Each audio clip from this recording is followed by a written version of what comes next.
একবারে একই সঙ্গে যদি 100 কবর দেওয়া হয়, 100 কবরের মধ্যে যদি একই সঙ্গে লাশ রাখা হয়, আবার একই টাইমে যদি সবাই উঠে চলে আসে, একই টাইমে যদি মুনকার নাকির আসে, একই টাইমে যদি প্রশ্ন করে, তাহলে নবী একই টাইমে 100 কবরে থাকবো কেমনে?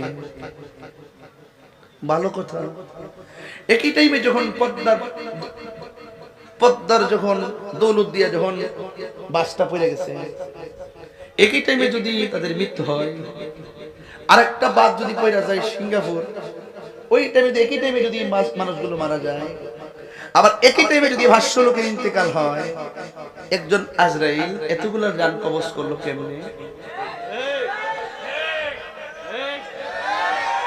আরে মগা যাওয়া বুঝিনি, যাওয়া যাওয়া যাওয়া, হাদিসের ভাষা যাওয়া মানে সংকুচিত করে দিয়েছেন আল্লাহ পাক নবীর কাছে। সারা পৃথিবীতে এত সংকুচিত ছোট করে দিয়েছেন, নবীর যাওয়া লাগে না, সব দেখে দেখার ক্ষমতা আছে না নাই?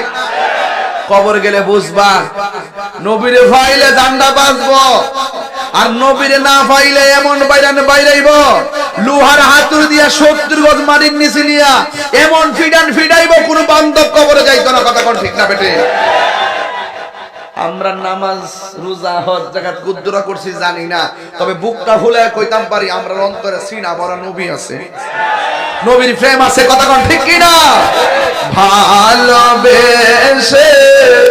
নবীজিকে ভালো হৃদয় মাঝে ধরে রাখব, নবী নবী করে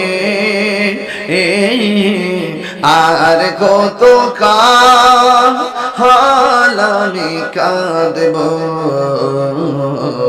নবী নবী ঢেউ তোলেন না করে আর কত কাল আমি কাঁদব, এই কান্দনে কবে জানি হবে সমাধি,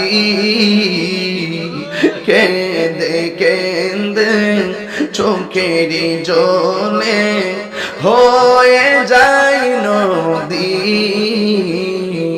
তোমার পাগল বলে লোকে মন্দ বলে, তোমার